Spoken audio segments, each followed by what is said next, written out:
hotel recliner just in the corner of the cockpit. And he's just operating a single, much smaller joystick by himself at the one. His joystick's in a little cage. Yeah. Can't touch it or do any of the controls.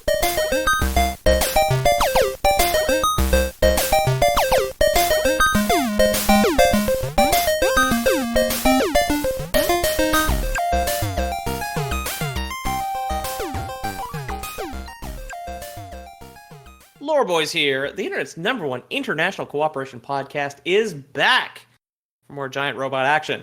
I'm your host, Peter O'Donohue, and I'm analog. I'm happy to say, while recording our bonus audio, my headache went away. I don't know if it was the Advil or the booze. Joining me inside my own mind are... I'm Ethan. I'm playing the monsters on this one. Jamie and Peter are teaming up inside of one body to fight me. Yep. And to Ed Peter's analog, I am digital James Miller here for the cast. There we go. So today's episode on Pacific Rim was requested by XD Drifty Z, Flohekin, our local car mechanic, and Broke Skill, which is a name I don't recognize. Still green, still on the server, so I think that's a first for Broke Skill over there.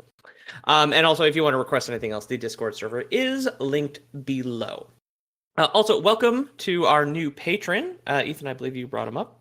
Yeah, Steely Dan fan. Thanks for joining the Lore Folk fam. I also like Steely Dan. When you joined the server today, I was cooking in the kitchen and I put on some Steely Dan, and you inspired it directly, Steely Dan fan. What'd you make? What did I make? I just made some pizza. There you go. What Steely Dan song did you listen to? I was just thinking it was the second one Eat on. your rice and beans. That's Go on, stuck on a chitty dog. No. Do it again. That's the only Steely Dan song I know. I do know that Do It Again song actually. Yeah. Yeah. Do it again. Have you guys seen Pacific Rim? Have you seen both Pacific Rim films? The I've second seen one neither. is. You've seen neither. I've seen Cloverfield Lane, 10 Cloverfield Lane. Is that the same? Wholly unrelated. Okay. Okay. I saw the prawn parody Pacific Rim. Okay. Okay. That was a good one. Pacific What's Rim. the plot of that one again, Jamie? Lot of rim jobs. Okay. It's not really plot, I don't think, but yeah. Well, you watch. It's somewhat for the story. I watch. For the porn. It's something to set up the rim jobs, right? Like the plot of Pacific Rim is fairly lean. It's just a set up robot punch monster. Oh, you need to set up like tongue punch fart box, right? I got it. There's a bunch of evil tiny robots inside of the butts of men, operating them and fighting them. And the only way to get the evil tiny robots out of the butts is to lick them out. Right. And then that stops the giant mech fight or the giant human fight. It's a good excuse to have like three-way rim job porn because you need two pilots to pilot a Jaeger, right? So you've got like. They couldn't possibly do it alone, or else they'd have a seizure and die, which I guess we'll get into. And where did you say this was streaming again, Jamie? Disney Plus? Yeah. It's on Netflix? Is this on Netflix? Yeah. Is it on Crave or on Peacock? I'll subscribe to literally fucking anything to watch it, honestly. This is if I ever heard a Hulu show, this is a Hulu show, right? Yeah. The Rim Job show is definitely on Hulu. Yeah. Crave is our HBO. Hulu's Rim Job Hour. Who is presents the Rim Job Hour. So I myself have seen I've seen the first film I think about 3 times now. I watched it in theaters once with friend of the show Kyle, and then I rewatched it on Thursday to get ready for the episode before I started writing. Mm-hmm. It's a fun film that I can recommend with like no caveats whatsoever. You know, I love me some Transformers and some modern Godzilla, and it's just like it's fun. But there is, other than the rim jobs, I suppose, there is no but. There is no but for Pacific Rim. It's all good all the time, right? It's just fun, passion project made by Guillermo del Toro, and that guy has like tried to make, I think, 1,000 films in his life, and Hollywood just tells him to get fucked. I was just every time. Does he make anything but a passion project? Like, does Hollywood really tell Guillermo del Toro of all people to get fucked when he's getting these crazy films greenlit? Yes, because he's tried to make, I think, something like, and this is there's like a spider on my desk. Oh my god, spider on my desk. Conservative about it. I feel like a big Pacific Rim guy. Squish it. And he's on my Xbox controller now. He can hang out there. Okay, Sorry, cool. it was just Get he your was so cat. fast. He caught my eye. Throw your cat at it. My cat loves eating those things. Yeah, my cat eats bugs too. Mine doesn't. He like plays with them. I watched him like just like slowly like patting an ant's head today as it tried to run away, and then at some point it like got onto his hand and he like lifts his paw up and he like can't find where it went, and then it like moved on his paw and he like freaks out and he starts like biting his own paw. But They're so dumb. So I personally have not seen the second film, Pacific Rim Uprising, but that's kind of from this pre-COVID era of Hollywood where every single movie would. I didn't really anticipate all the butt stuff this early on in the episode. They would bend over backwards and let China do anything they wanted. They'd basically bend over backwards and do anything they wanted to them. So the plot of Pacific Rim Uprising, at least a chunk of it, is about an evil Chinese corporation. I mean, evil in the propaganda sense. yeah, sure. Manufacturing We get it. mechanical drones, which eventually go crazy and then become the enemy. Big this is trouble in little Chinese buttholes. That's I mean, it is very Hollywood to take an American company like Boston Dynamics and say, but what if they were Chinese, huh? Yeah, well, then they go crazy Maybe- and they're dangerous. Be all of a truly sudden. evil. Yeah. Yeah, because this is the exact same plot of Transformers 4, where there's a Chinese company melting down dead Transformers and making Transformers drones, and then they all go crazy and are the bad guys. Yeah. From what I'm told in Pacific Rim Uprising, this entire plot point is resolved in under 10 minutes, where to Transformers 4's credit, it is part of the film at the very least. There is that. What are the Hollywood sickos trying to tell us about Chinese drones, Ethan? Yeah. What if Raytheon, but foreign, huh? Yeah, exactly. Sorry. Yeah. Could you imagine if those good boys at Raytheon weren't there to protect us? Yeah, exactly. those good heroic white drones is what we're trying to talk about. Anyway, West Coast is best coast, so let's get into it. Pacific Rim, the first one, the film opens with a little narration explaining the state of the world back in the distant and fictional past of 2013. So on August 10th, 2013, a massive reptilian monster, later codenamed Trespasser, emerged from the ocean and destroyed San Francisco. 800 tents full of copper wire and catalytic converters were crushed underfoot and washed out into the ocean, causing an estimated $130 in damages, devastating the local economy, and even by the second film in 2025, it has not recovered. So you guys can open up the image. The first image is there for both you and the patrons of Trespasser.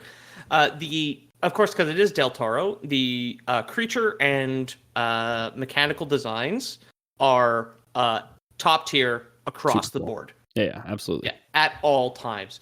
I don't know if I wrote this in later on, but it is one of these things. Every single kaiju, which is the generic term used for all of the invading monsters, were designed as though they could be a suit. So they're full CG. There are no practical kaiju. There's a practical kitty cat. Yeah. Look at her go. I'm sorry. She's popping off. Yeah. Oh my Melon, god. melon. Every single kaiju in the film is built. The CGI render is just like there could be a guy in there. Every single one of them. There's like a crab one, all the reptilian ones. There's a bat one at some point. All of them are designed around like there could be an actor hunched over inside of it the entire time. Cool.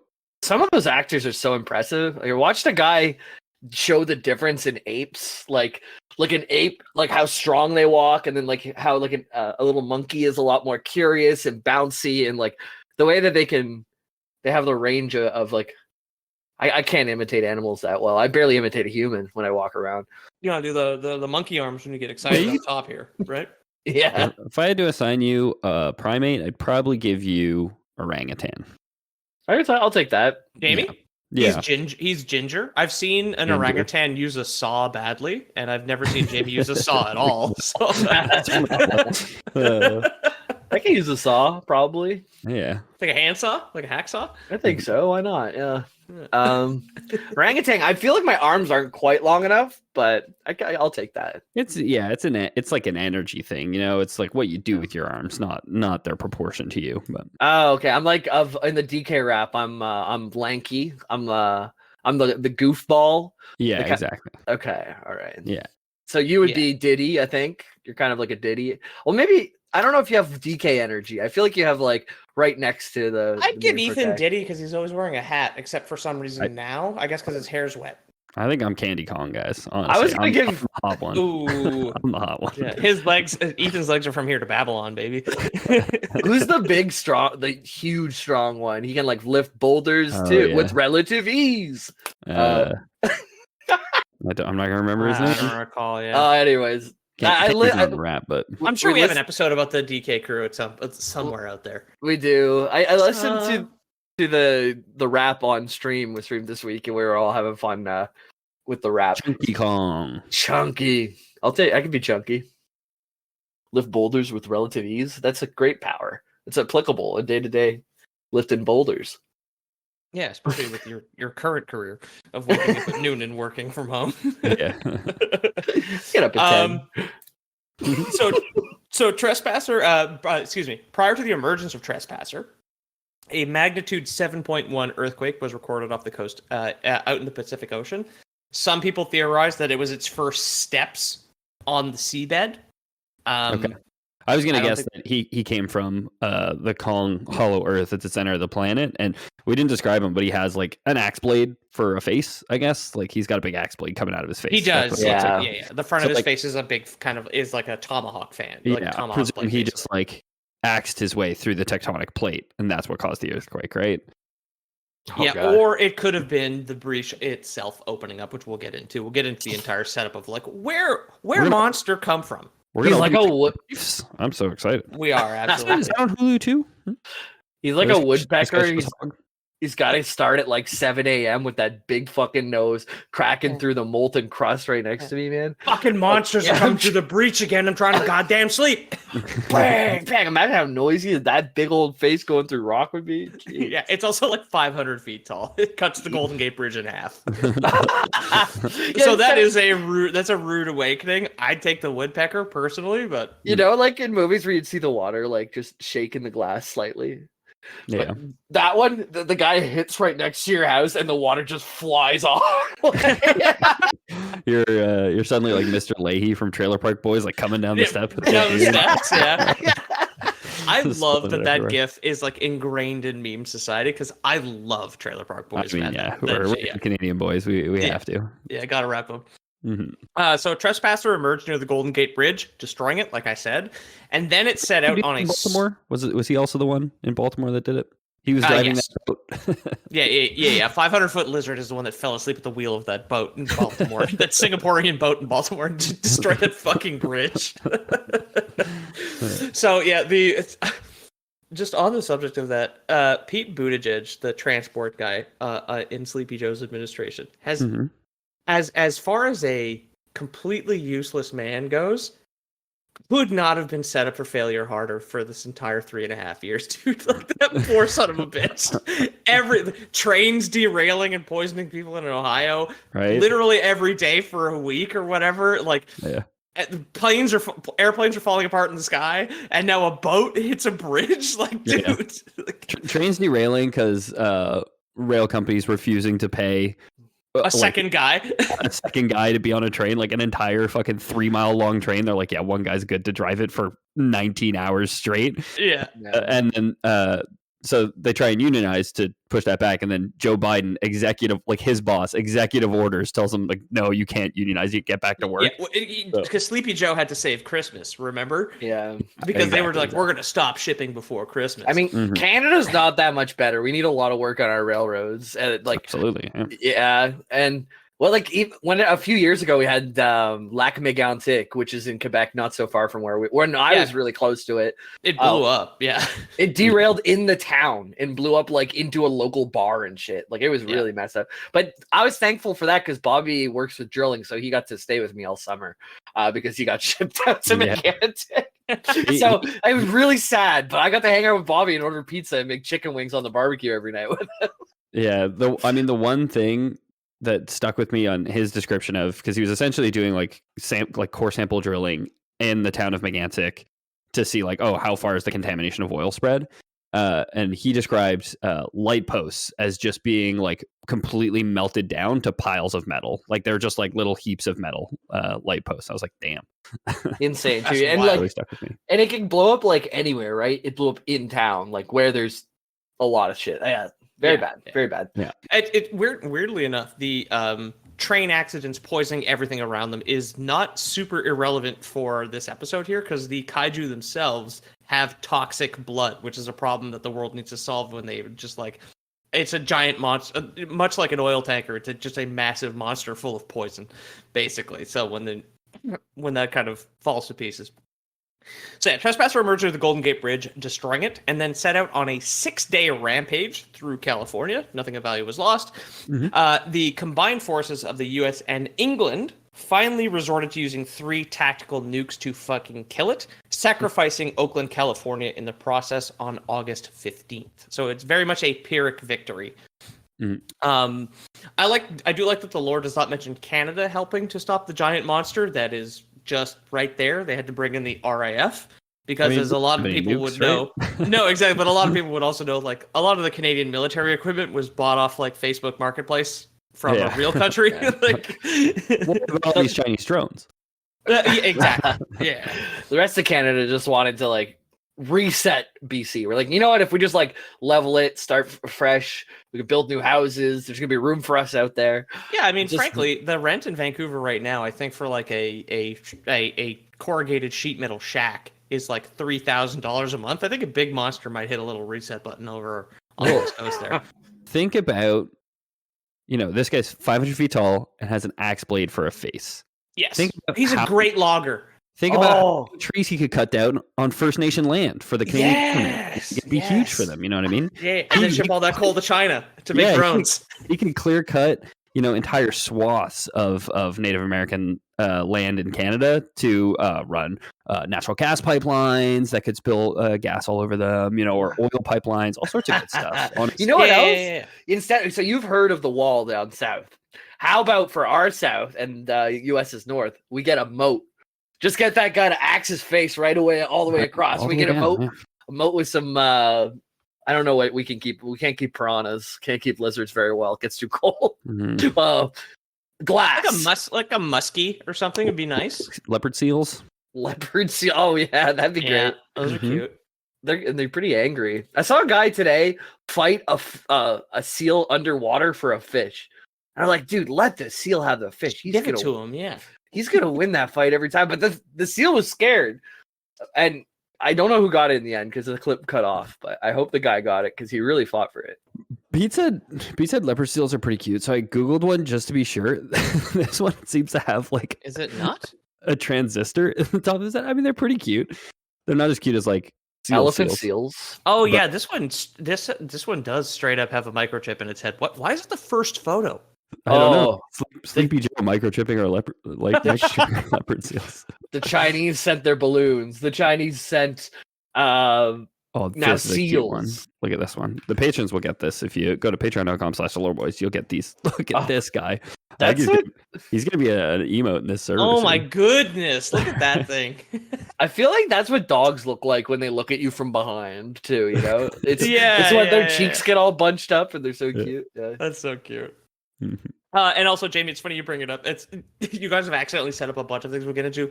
We'll get into a wall later on. Don't you worry about it. Oh, I thought you were gonna say something about Chinese because usually you find a way to get a Chinese voice in somewhere. Mm-hmm. I wish I could say that.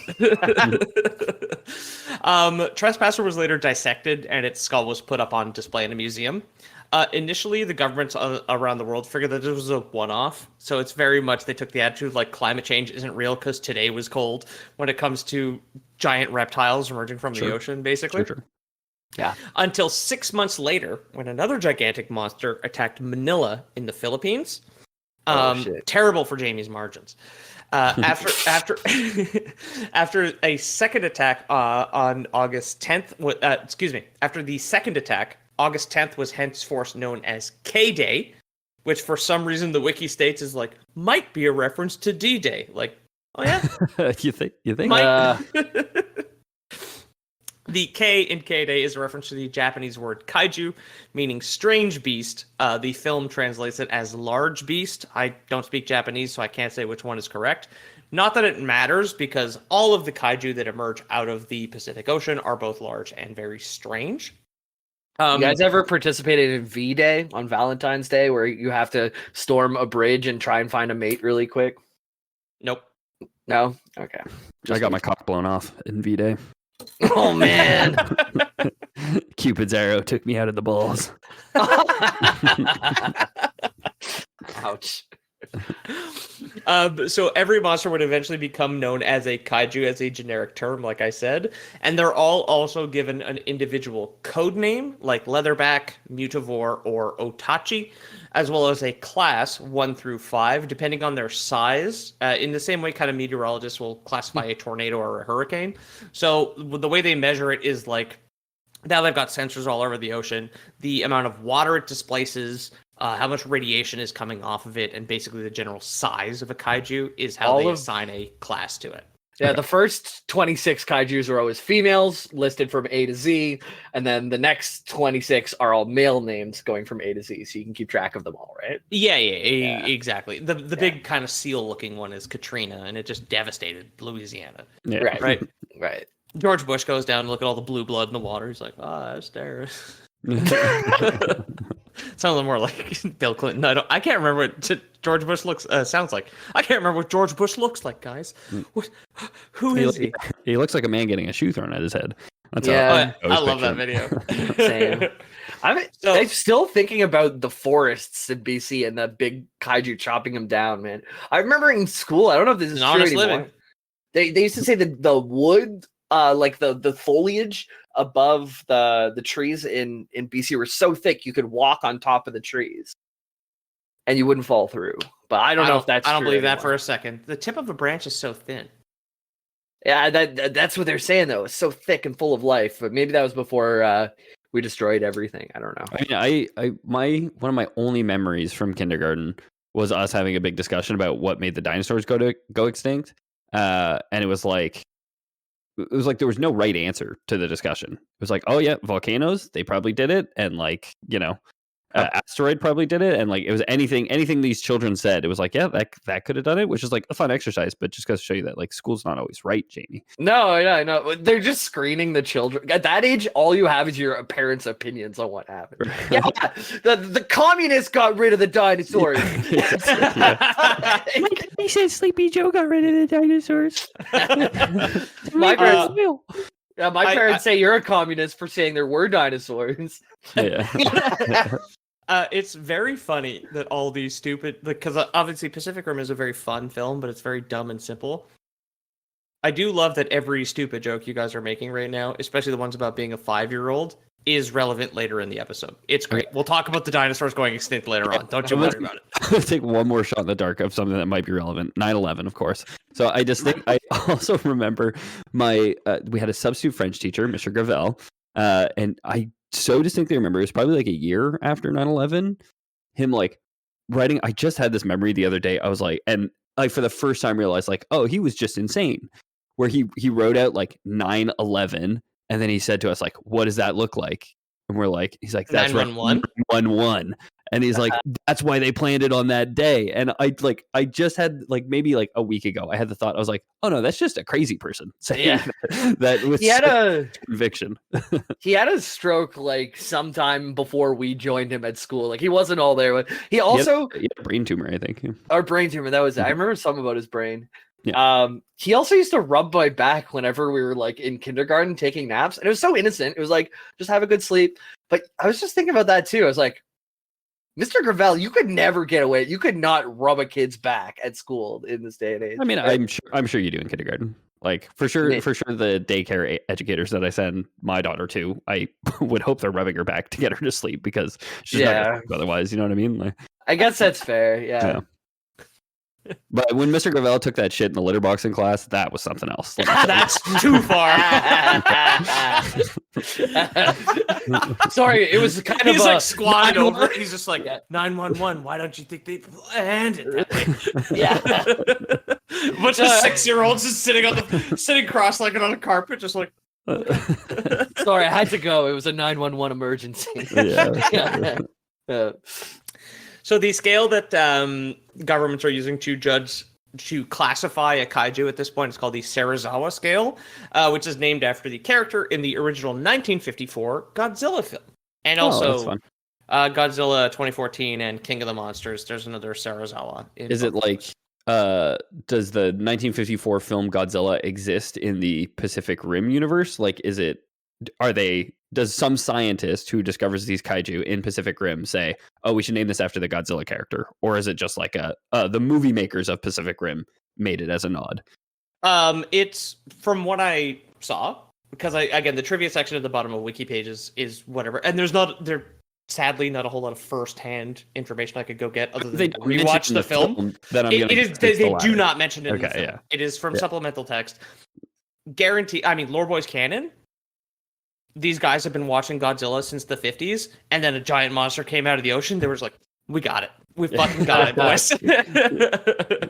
I'd say Lore Boys canon. They named them Serizawas, not Godzillas. Exactly, yes. Yeah, I'd say Lore Boys canon. The entire Godzilla series up until 2013 when the monsters attacked would be canon. Because obviously the first American Godzilla that came out recently, and again, I talk about Godzilla Cross Kong on the bonus episode, patreon.com/loreboys. Making that film in 2014 after a monster attacked San Francisco and setting the final fight in San Francisco would probably be in bad taste, right? I think like they had to take the Twin Towers out of Spider-Man. They'd probably just be like, guys, take the monster out of San Francisco, okay? Take it somewhere else. They have to recut the film. They did have to butcher it. Speaking of 9/11, you ever see that Jenga sales chart, and it dips in 2001, 2002, and then goes back to normal. Yeah, makes sense. People are so stupidly empathetic, where they're just like, Jenga makes me feel sad. Like that. Oh, what the fuck, dude? I mean, yeah, it was a tragedy. It was just a lot of pressure, you know. And I know, never forget, but it's just very funny. It's like Jenga. It's a lot of pressure, man. Like if you lose, you're a terrorist. You're right. Yeah, true. That's how it is. Can you imagine getting the center Jenga piece out with a little dart, like a little 9/11 move there? Like you throw like a dartboard dart at it, just like knock it out of the middle. New game unlocked. You got 2 towers, and you got little toy planes. You got to push the blocks out with the toy planes. Or the little slingshot planes on the spring on the rubber band, right? Bum bum. Bum, bum, bum, bum. Hello, my name is Peter, and I'm here willing to sell 20% of my company. Dragon's Den? Yeah, exactly. This is like Jenga, but we call it the Twin Towers. And the lady pulls the thing away. You start shooting little dart planes at 2 Jenga towers. You got Kevin O'Leary there. He's like, "Well, this is kind of fun, actually." Yeah, I invest in life, marriage, and death. This falls into the death category. Not to get too in the weeds here, because I know we're already way off track. Yeah, but I've been getting like scam ads on YouTube. So like in the YouTube app, I get these like big ads that are scam. They're CBC News, so Canadian, Crown Corporation Broadcasting. Yeah, and they're like there's. I'm pretty sure it's deep fake technology of a news anchor. I don't recognize a news anchor like as a CBC anchor or anything like that, but it doesn't seem natural. But I also just get these like pictures of like Kevin O'Leary arrested or whatever, and it says like CBC News, but then the link is to some like crypto exchange thing. Like it's some like farming thing. It's so weird. Why do they think you care about Kevin Leary? It's so weird. Yeah. It's all like CBC News, like branded content, and it's all like I get so many different ads about like what did Kevin O'Leary do, and then it's all like pointing to this like weird AI crypto exchange. I don't know. Damn. Yeah. So ads online have been just fucking horrible. I do have another image for you guys here. We have a official image of Otachi, as well as one from a fur affinity. drawn with colored pencil by someone I think should be lobotomized. Otachi is pregnant for some reason in the film, so obviously the pencil crayon drawing of it having a big belly button and being inflated. I take it back. I think you're right about the fetishists being on the cutting edge of animation with this drawing. Honestly. Absolutely, yeah. Clearly, they're leading the industry. I can't even tell the first one's pregnant, so. Yeah. You know, for a second, if you didn't say the one on the right was the drawing, I probably would have assumed that this one was actually in the movie, and the one on the left was probably like fan art, because the one on the right is so good, you know. I really like that the under jaw area on the pencil crayon one, where it's just like almost looks like things you could pop off of them. There's like all these. I'm not sure what's going on. He's got like a huge chin covered in like blue pimples. Yeah. So the monster in the movie kind of has like a frog, like an inflatable sack that it can it inhales and shoots out a bunch of acid, and that's how it defeats one of the. And is that thing in the middle of its sternum? It's cloaca, presumably. I thought it was the belly button, but like someone was just really into belly buttons, so make it. I'm pretty sure it's the weird like pregnant lady belly button thing, because Otachi is pregnant in the film, which is why this is the fetish one, and none of the other kaiju are pictured. But the cloaca on the stomach wouldn't make it the fetish one. Pregnant ladies don't have belly buttons. Pregnant ladies give belly buttons. Yeah, that's true. They lose their belly button. Your belly button falls off. You have to regrow it.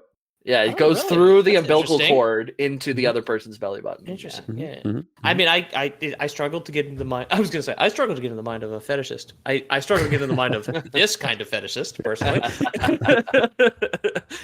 So I could not. I don't have any Lord Boys canon for this one personally, but the cloaca is on the front.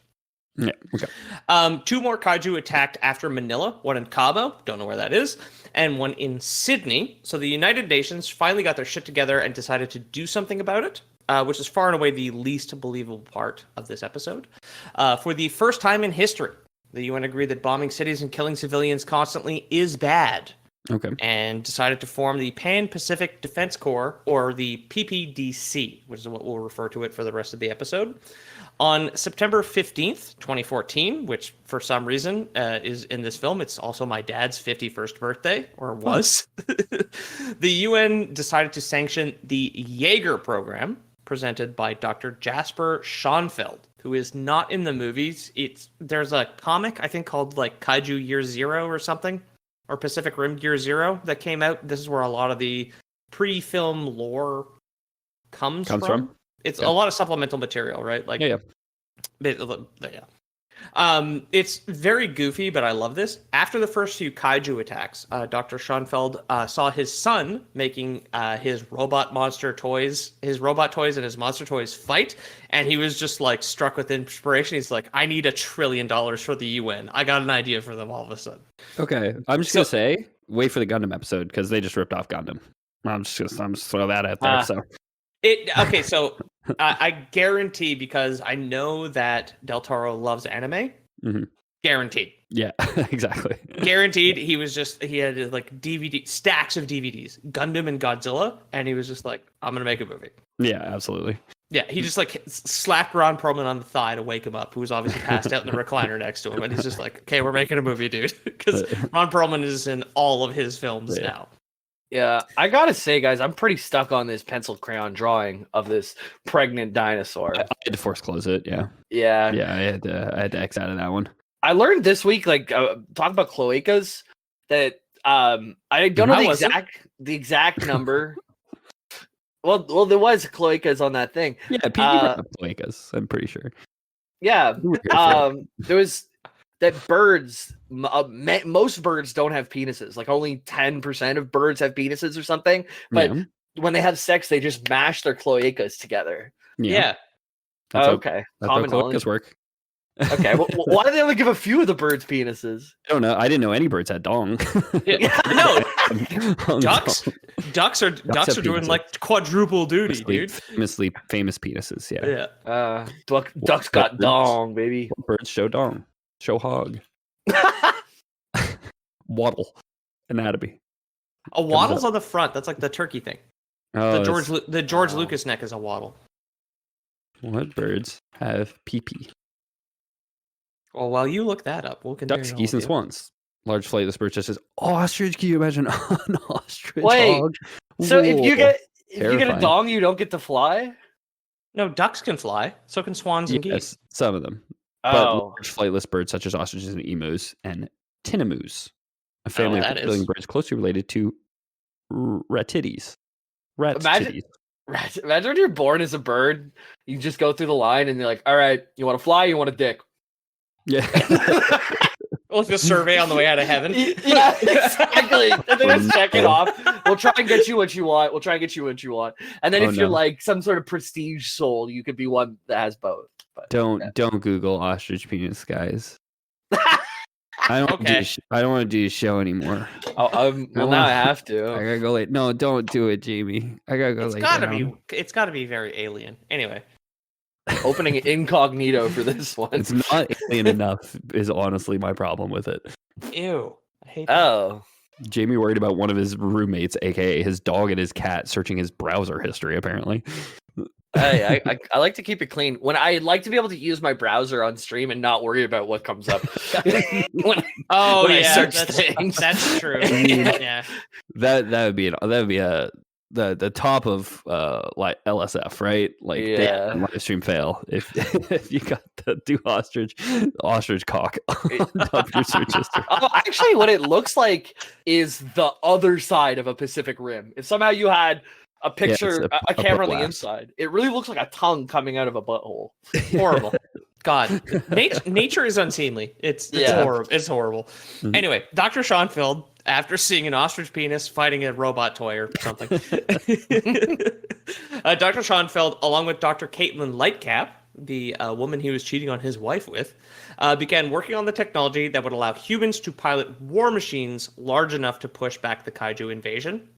Caitlin Lightcap had developed a system called the Pawns, which is Old Italian for bridge, while working at DARPA, which is a real U.S. government agency that researches new ways to kill people who fight with sticks and rocks. Mhm. The Pawns technology allowed a pilot to interact directly and control a machine much larger than themselves in order to fight a kaiju. The first Jaeger ever constructed was named Brawler Yukon, which is a great name, and going forward, all of them have fucking fantastic names. Cool. She was built in Alaska and was presented to the PPDC with the U.S. Air Force Captain Adam Casey at the helm on January 30th, 2015. So they got their shit together real quick. Much faster The than the whole- real life UN ever Yeah. could get anything organized. Okay, so the real life UN couldn't get anything organized ever. Given infinite time, yeah. Yeah, given in infinite time and infinite universes and infinite chances, the UN would still achieve nothing. But yeah, so by January 30th, 2015, they had Brawler Yukon up and ready to go, which is the next photo. This is from the comic.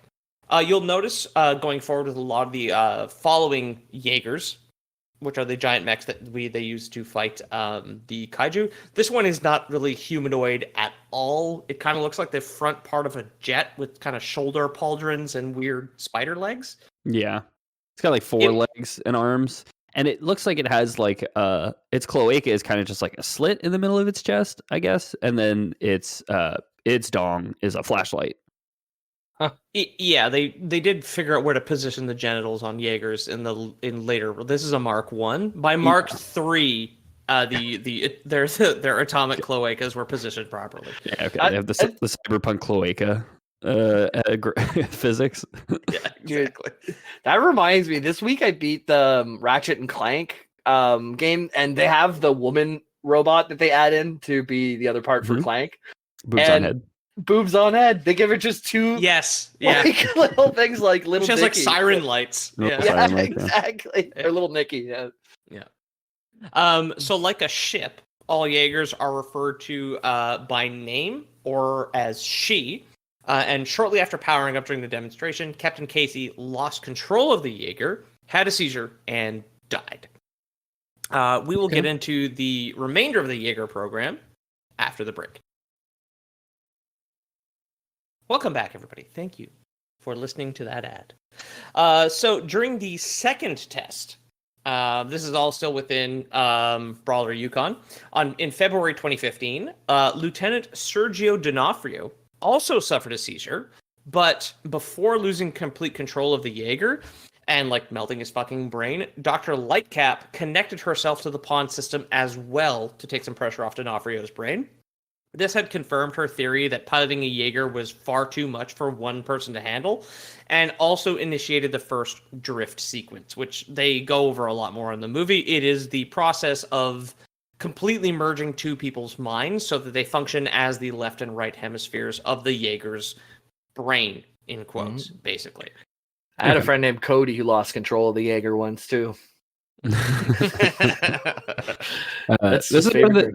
is one of the few things that I know about Pacific Rim, I guess, is that it takes two people to pilot one. It's two to tango, yeah. Yeah, I assume it's to have some sort of like training montage at some point where two people are learning to do it together, right? Yeah. So the drift is referred to as the process of linking two people together at a brain cell level and co-piloting the Jaeger. Forgetting how to speak here. Later in the project, pilots. This is the montage you were talking about. Later in the project, pilots were auditioned, in a sense, to ensure they were drift compatible, which was maximizing their combat abilities, ensuring both pilots were kept as safe as possible, making the Jaeger as effective as possible. There is a training sequence where I guess the first protagonist, Raleigh, played by Charlie Hunnam, is auditioning and fighting other guys. They do like a Japanese like bow staff fighting thing, basically. Okay. Sure. And then they later find out that, like, frankly, this whole sequence in the movie doesn't make any sense whatsoever, but I don't fucking care, because it just... if you need to karate fight to find a pilot to, like, co-pilot your robot and punch a lizard in the face, fine. Like, the payoff is well worth it. Yeah, and it discovered that Mako Mori, the, like, adopted Japanese daughter of... what's his name? Stryker Pentecost, which is Idris Elba's character in the movie. That's his name? Oh my god. That's very cool. Yeah. Stryker Pentecost. The names, the main guy's name is like Raleigh something, but we will talk about two Australian guys. Yeah, Raleigh, North Carolina. We will talk about two other guys that named like Hercules and Chuck are like pilots of another Jaeger later on.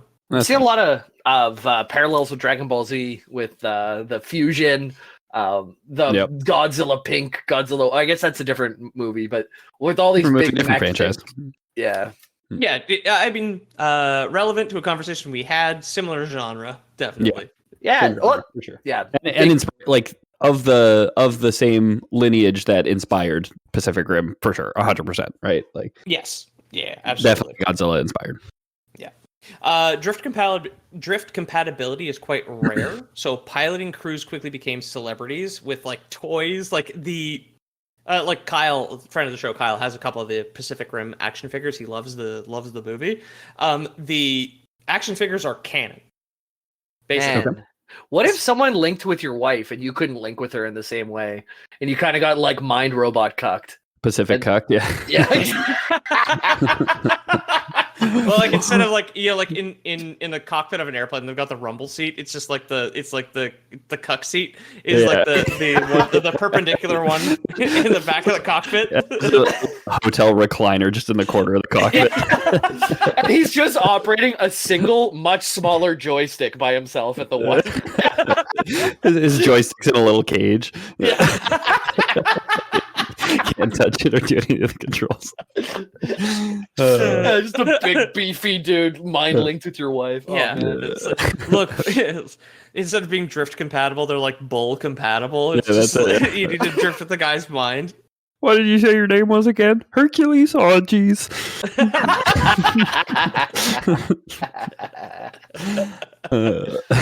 Oh my god. So yeah, drift compatibility is quite rare. So like I said, they made action figures of both the Jaegers and also the kaiju that they've killed.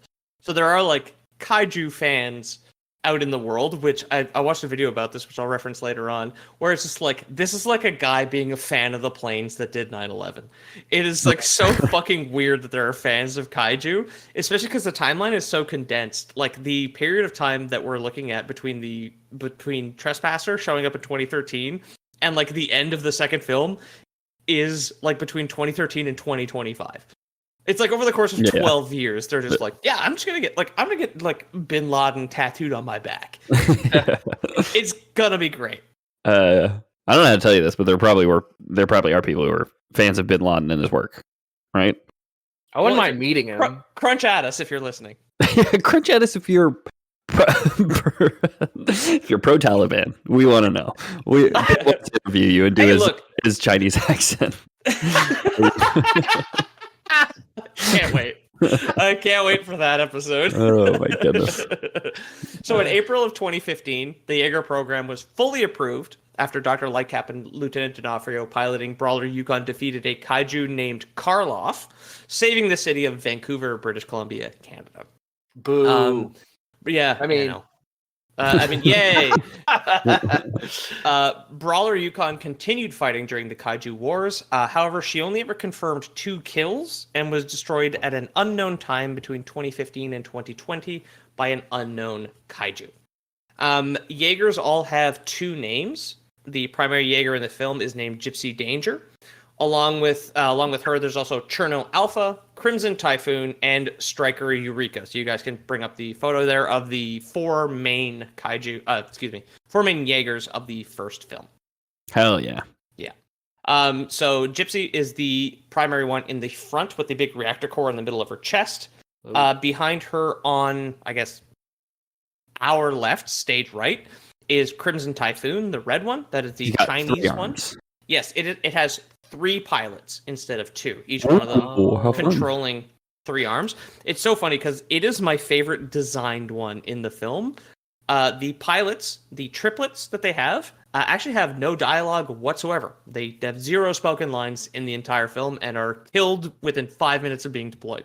Oh, good. The 3-armed one's gotta be the cut guy, right? Like where the wife and the man who can actually connect with her, they get it split down the middle, and then the cut guy just has the one arm that's tacked on the back. Yeah, exactly. It's like, so this one has like 2 saw blade arms, and then just of course the hotel recliner is on the end of the 3rd arm. Yeah, is what that one works like. We have Scissorhands and we have Buckethead. I like Buckethead personally. Scissorhands is Striker Eureka. That is the newest and most expensive Jaeger ever built.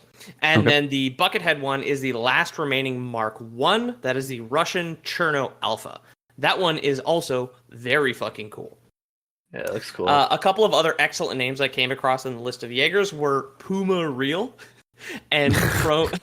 So I was thinking about like poo your real. What? I'm not gonna poo your real, Peter. Jesus. Puma Real. I think it's a South American one. It's probably the Peruvian one or Argentina, whoever's on the Pacific coast there. So probably pronounced Puma Real. Probably Puma Real, yeah. And then also Chrome Brutus, which is a fantastic name as well. So the 4 Jaegers in the film are all from different manufacturing lines. So their abilities are very different, as are their like kind of art styles and construction. Cherno Alpha, Buckethead, is a Mark I. Gypsy is a Mark III. Crimson is a Mark IV. And Striker, like I said, is the one and only Mark V in existence. The Scissorhand one being the sleekest, it's also like the fastest one. It's the newest, most advanced one, which is why there's like it's much more anime designed and looks less like just the middle section of like a fucking battleship, which is kind of what the Buckethead one looks like, right? I guess there's a pretty tense moment in the movie when that one goes down and they realize that they gotta finish the fight with the old one, right? Yeah, that is exactly what happened. I know. Yes. Okay. So yes, Ethan, we did by accident rewrite this entire movie to the letter over the course of this podcast. It's like you say, like I don't think it was meant to be a defining piece of film, right? Which I think Guillermo del Toro often doesn't do, but he does what he wants to do, and he has fun with it, right? He's a cool guy. I love him to death. I love that he's still making movies. I'm like really sad that his version of At the Mountains of Madness was canceled fucking 9 times, and they booted his ass off The Hobbit, and then we just got the fucking sludge that dumped out of Legendary Pictures eventually, where they enslaved Peter Jackson with like a voodoo doll. Ethan, is that a Stanley Cup? No. Oh, okay. I thought you were our best white girl on the cast. It's a David's Tea mug. He is our best white girl. David's Tea's close. Yeah. It's close, okay. I'm Candy Kong. True. Yeah. Yep. So what's really cool is like the attention to detail they gave all four of the Jaegers in the film. They're all animated differently. So the Russian one, the Cherno Alpha, the Buckethead, is very kind of deliberate and brutal because it's an OG. And then the Gypsy Danger is like very like normal, very humanoid. But then like Crimson Typhoon with 3 arms, it has like rockets on its back, which is how it like redirects its body so it can punch monsters, which is super fucking neat. And it's also very like sleek. And then of course Striker Eureka is just a fucking Gundam. It just does anything it wants because it's like so advanced at this point. Striker Eureka probably was animated by a different studio altogether. It's so advanced. There's probably the DeviantArt artists who are cutting edge in animation technology, right?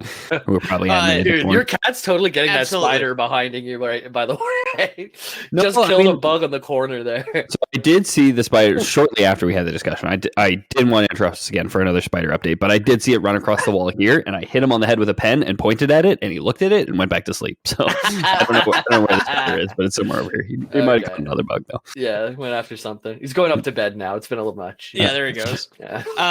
So every single Jaeger has like body language. Gypsy was based off of the MMA fighter George St. Pierre.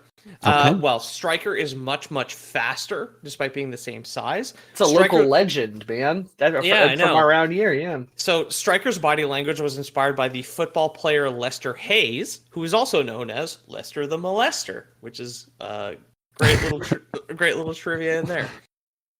So like I said, Cherno Alpha is all melee all the time, relying on 2 big square hands to just beat the shit out of a kaiju.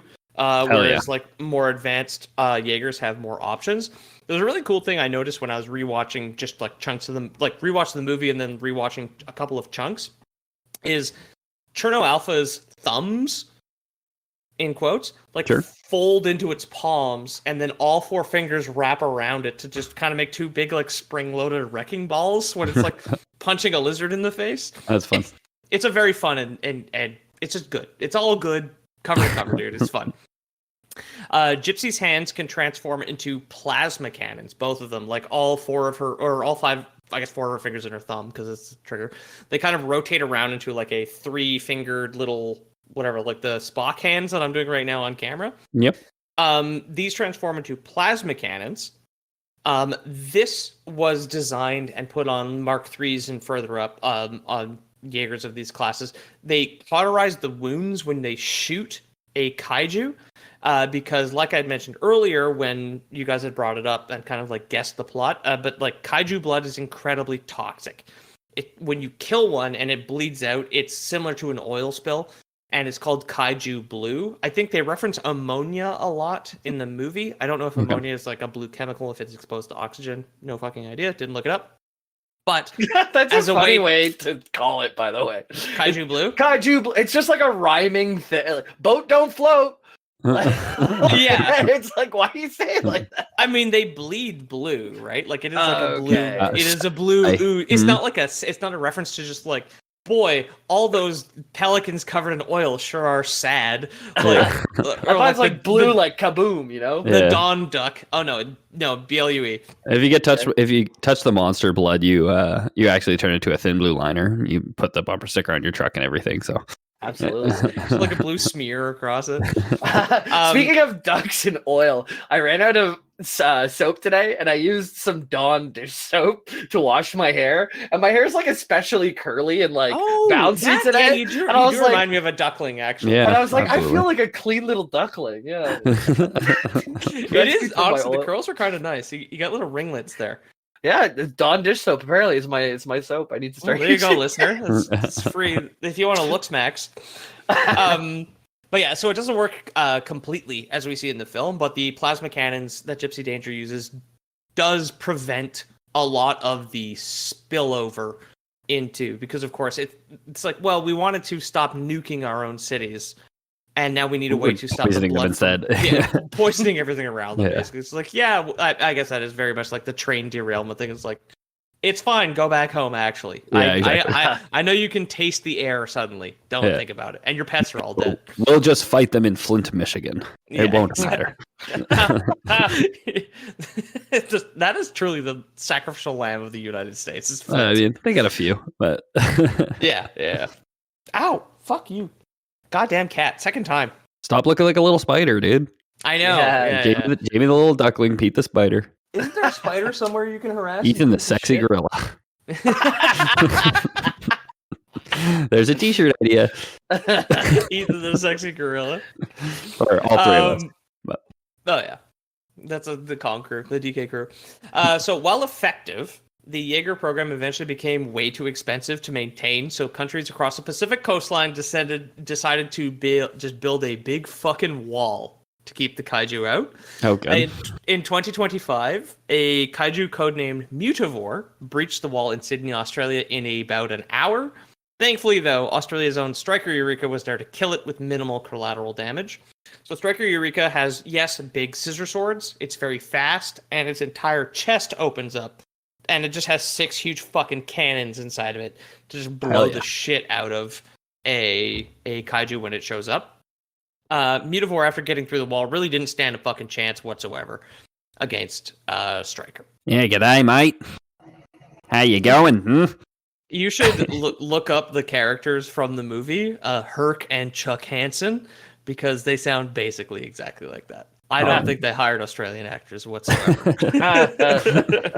So despite her victory, the fact that Striker cost over $100 billion to build meant that she was still brought to the Shatter Dome, the Jaeger base in Hong Kong. Great name. Along with her pilots, the father and son, Hercules and Chuck Hansen, to be decommissioned. The new kaiju-specific field of science called K-Science was created, which led to the discovery of the breach down in the Mariana Trench between 2 of Earth's tectonic plates. After multiple years of study, they found out that this was the alien portal. So that's like some hostile force was sending the kaiju through. So I think, personally, Lore Boys canon, the earthquake was the portal opening up and forcing 2 tectonic plates. Yeah, that makes sense. Yeah. Right. Opposed to like some other theories that I saw where it's just like it was the first footsteps that Trespasser took caused an earthquake. And I'm like, but why wouldn't all the other footsteps cause an earthquake? It's also under fucking water. Yeah. And I don't care if you're 500 feet tall. Tectonic plates are much bigger than that. Yeah, exactly. Also that, it's like, like a chunk of the planet is going to be displaced by a 300-foot reptile standing on it at the bottom of the ocean where there was a quintillion tons of water sitting on top of it. Yeah. Exactly. It's buoyant at that point, right? Yeah, exactly.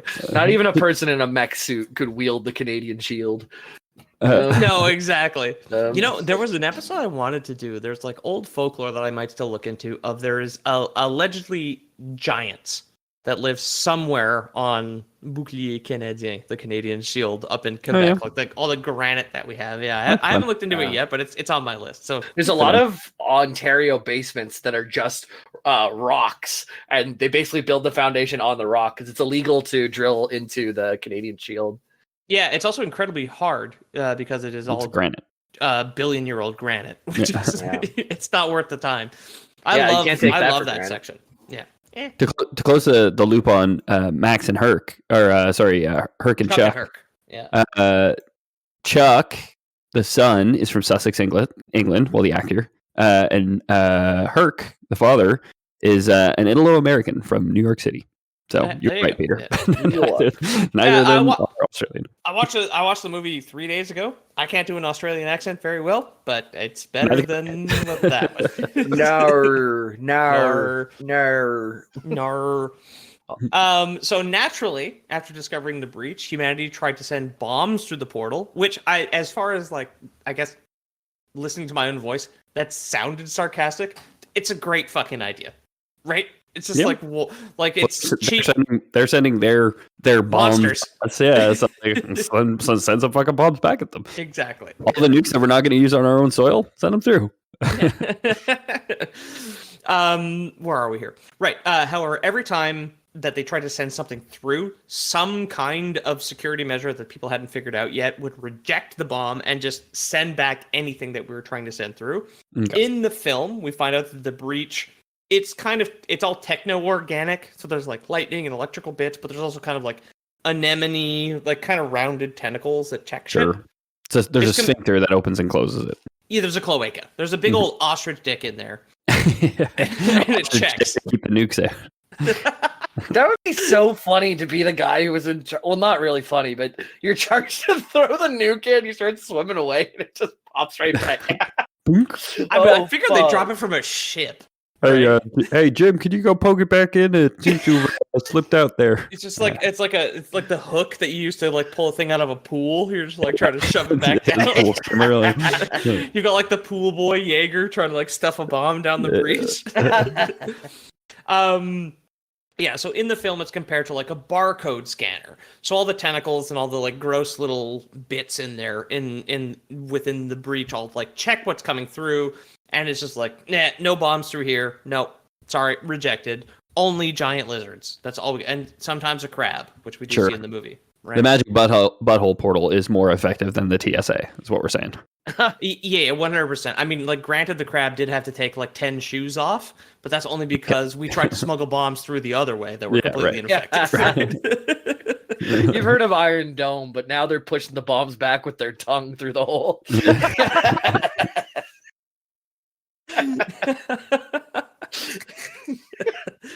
Oh my god. So yeah, the breach the barcode scanner, the Iron Dome only lets through kaiju DNA, basically. Okay. It can, however, be tricked. As we see at the end of the film, Raleigh and Mako piloting Gypsy Danger just ride a dead kaiju through the breach and end up in the antiverse. You guys can open up the image there. It's the kind of eclipse-looking area. Okay. This the is upside down. Exactly. This is the home dimension of the beings who've been both manufacturing and sending the kaiju to Earth. The K scientist and kaiju fanboy. This is the Osama bin Laden tattoo guy. Newton Giesler, who is played by Charlie Day, who you can bring up here, who looks kind of weirdly handsome in glasses and a button-up. I think he's always been pretty handsome. When he's not huffing glue and eating cat food, he looks all right, right? Yeah, I think he's always been charismatic and handsome, but yeah, that's just me. Yeah. James got a crush on him. I love him. I want to kiss him on his mouth. Mm-hmm. You could check out his kaiju tattoos. I want to match cloacas. Yeah. I want to show him my library of ostrich dick photos. Bunch of ostriches with teeth. It's just yeah. So Newton Giesler, he's the one who presents the theory that the kaiju are clones or are at least being created. I've always found the dialogue in the film, at least in this section, a little clunky, but I don't want to get like too nitpicky about it because it is good. He is he does autopsies on like kaiju organs and whatnot. So he does notice that, like, despite the exterior differences of the kaiju, a lot of them are built on a similar framework and have like identical organs. Despite one, he's like, oh, one looks like a shark, one looks like a crab. They'll look kind of different. They're all built off the same thing. So his theory is that he's presenting is that, like, look, I'm pretty sure these things are being sent intentionally, and they're being built because every time we kill one, we find the same shit on the inside. So there's like there's clues that he starts putting together, right? Right. So in the film, his character actually uses the Jaeger technology to drift with a piece of kaiju brain and is able to see some of its residual memories of it, like, being manufactured. And then he sees like little, like, he links with it. He sees another kaiju with his kaiju wife.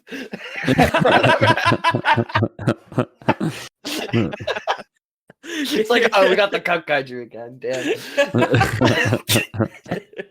Yeah, that's what they sent through. They sent through the bat monster, lizard monster, the cuck monster that they sent through the portal, right? But yeah, he gets to see it like getting manufactured, like little fragments of memories. It is, of course, just like a piece of a brain. They do kill the kaiju when they kill Otachi. The pregnant one, the inflation porn one.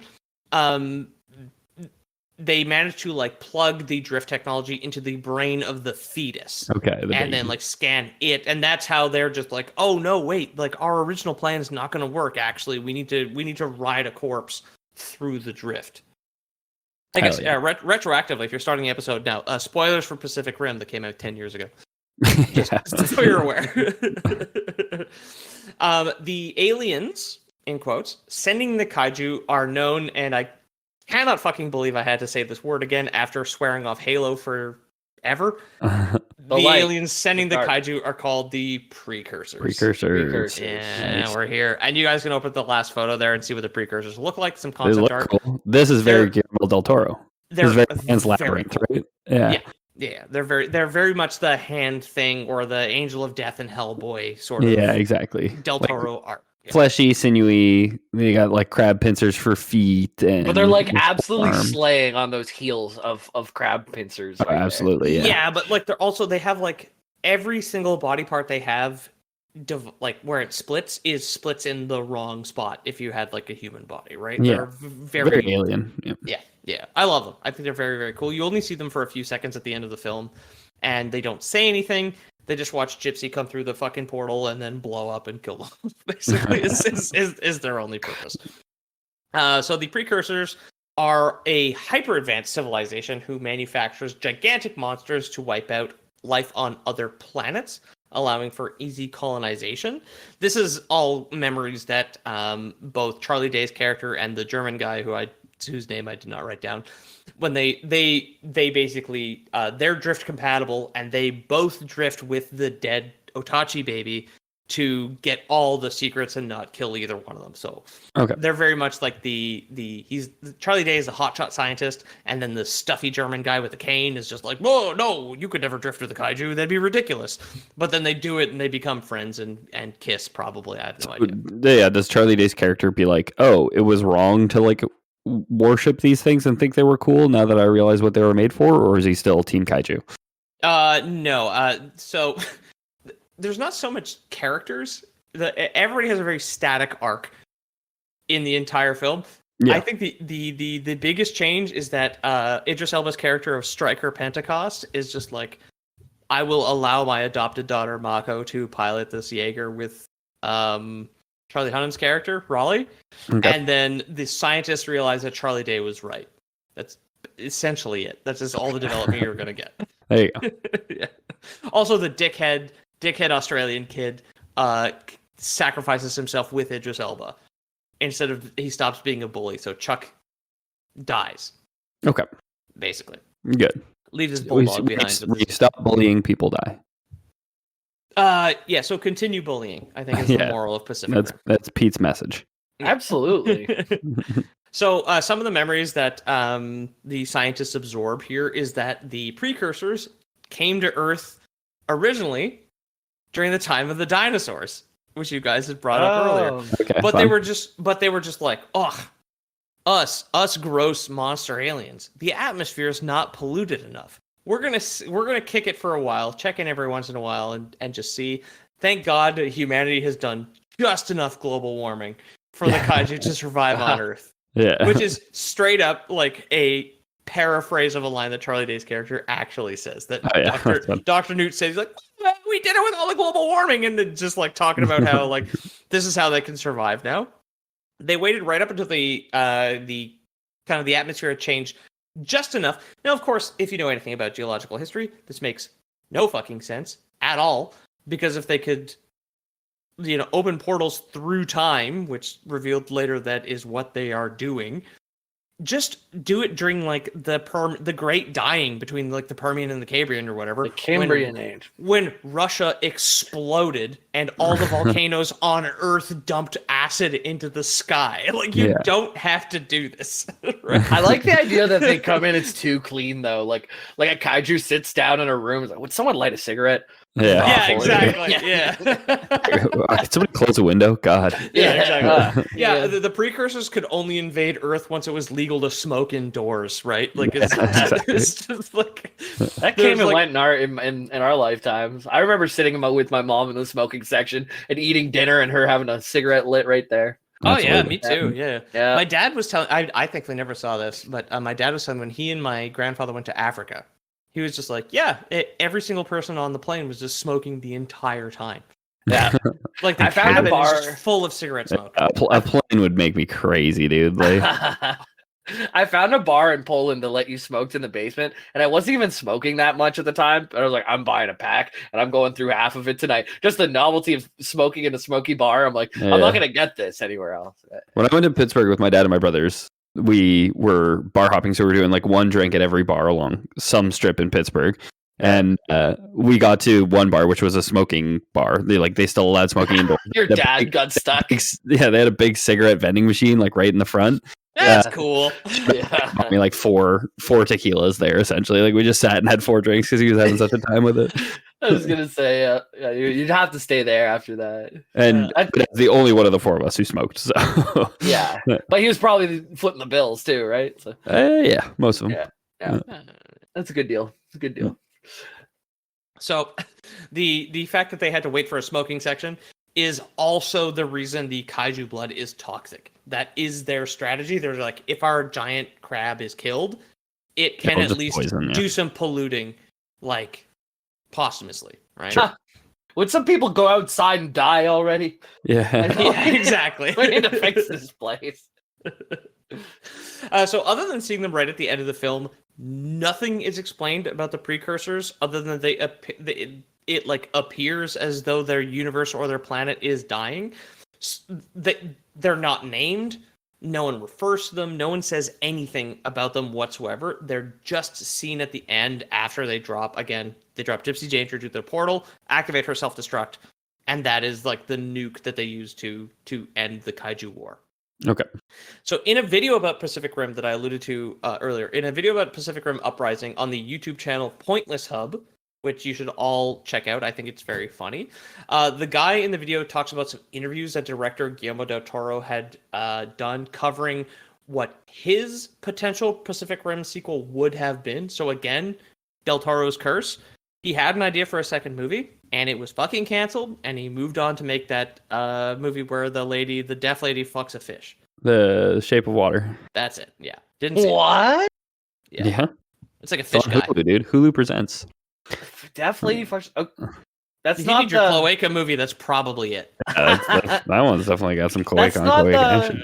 That's not the lady who jerked off the dolphin who was living in. The... No, that's No, a true That's story. a documentary. Oh, okay. That dolphin's Yeah. name, I'm pretty sure, was Peter. So I It hope not. was. It definitely was. That rings a bell. He's the horny little. I hope you guys are lying to me. Pete's not the spider anymore. Now Pete's the dolphin. So Del Toro in interviews explains that while maybe he was a horny little spider, he'd liked to have revealed that the precursors were straight up human beings from tens of thousands of years in the future, and that their alien bodies were just fully organic suits. So like the cool alien design things that we looked at earlier Mhm. is just, I guess, in my head, I didn't find anything about this, but Lore Boys canon, it's like the logical endpoint of the Jaeger. Like we made our phones smaller and smaller and smaller until we needed to jack off watching porn on them. So now Yeah, screens are they made getting it bigger and bigger and bigger. Mhm. You would make your Jaeger smaller and smaller and smaller and smaller up until the point where you were just a horrible 4-legged like lobster monster. And now you need to jack off and on a bigger and bigger screen, right? Gotcha. We're Gotcha. at That's that why point where everything evolves into the same into a lobster. What's the thing that everything evolves into? personization or whatever, like Personization, turning into crabs. It turns into crabs. Yeah. Yeah, So we're all exactly. meant to be crabs, so we can jerk off or whatever. I've been playing Crab Champions lately, and I definitely want to jerk off. Peter's having someone. Is there an ostrich dick in your apartment? Like what's going No. on?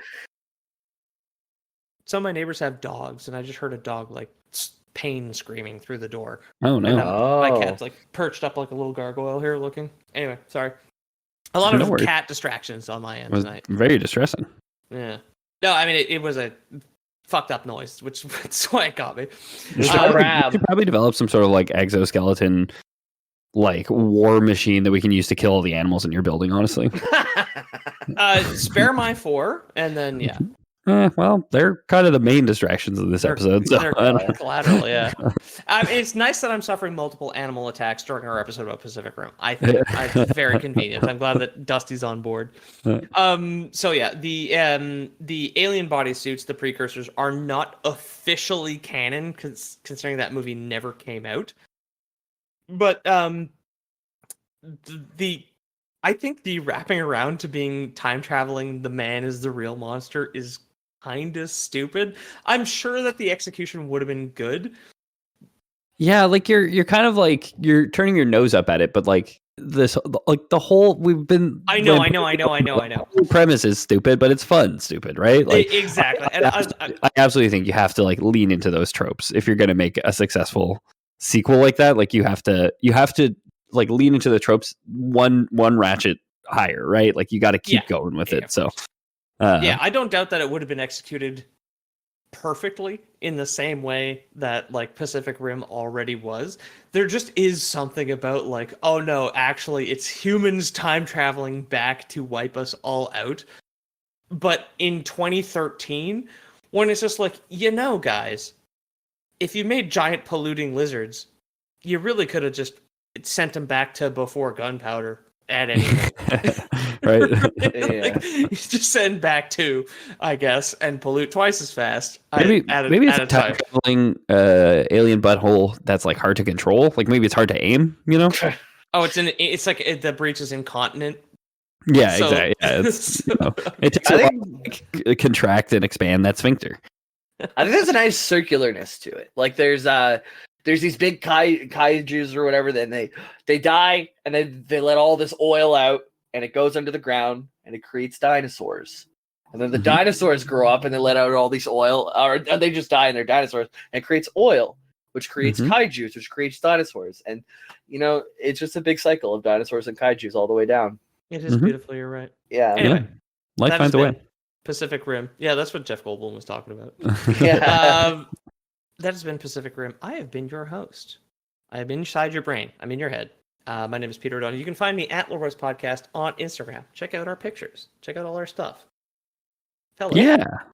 Jamie, you want to talk about anything? Loreboy James on twitch.tv/LoreboyJames, Tuesdays and Thursdays around 7 to 8 p.m. EST. If you join the discord.gg Loreboys, then you will be able to see when those notifications go live. I'll let you know there. And that's where all the cool shit's going on. Loreboys, discord.gg Loreboys. You got loser title games for the patrons. They're right now. They're lubing up their thumbs, ready to guess. They're chomping at the bit. Yeah, we're late. We're late. It's like 10:15 on a Monday, and usually we're supposed to put it like 8 on a Monday, but times have been Eastern. So hey, listen, it was a holiday weekend. I just had to go out for the first time in a while. Yep. Also, now my cat is chewing on my face because of my headphone ropes. Let's look at this devil. You should probably deploy her to go deal with that dog. Yeah, if you like the show, please consider leaving us a review and telling your friends. And hey, just you and me here, listener. Fucking Guillermo del Toro. Fucking yeah, it's me. Hey, it's me, Guillermo del Toro. Guillermo del Toro. Do it. Do the thing. I know you've been thinking about it, leaving us a review, and I know you've been telling yourself I should do that because I listen to this show all the time and I love it and it's so great. Just do it. Just do it. Leave us a goddamn review right now, okay? Or we'll send our Chinese drones after you. You could you leave it anywhere. Apple Podcasts, all the podcast apps you have, selloutvacations.com. Leave us a review there. Selloutvacations.com. Yeah, all of them. Yeah. And if you want to support the show, like Jamie said, we do have a Patreon, patreon.com/loreboys. Check that out. And if you don't trust Patreon, we of course have Lore Boys Prime, a service that we've always offered. So we are, of course, the cutting edge of scientific advancement. We have a lot of Rule 34 artists over here working on various beakers and flasks and things of that nature. Obviously, it's got like a beaker. It's just like the sticker on the outside in like the beaker font on the white label, right? It's just like horse porn on the outside, just like holding it up to the sun. It's like swirling it around. A lot of that happening over here at Lore Boys HQ because obviously we're trying to make drift technology happen. I personally have been up, like I've been doing 16-hour days just watching the third Fast and Furious movie on repeat, trying to crack this thing, honestly. But we really need your help to get the next step there. So obviously, we've all got to Paul walk before we can Paul run, you know, and we're trying to figure it out. And I mean, I need to find out if any of us are Tokyo Drift compatible, obviously. Yeah, exactly.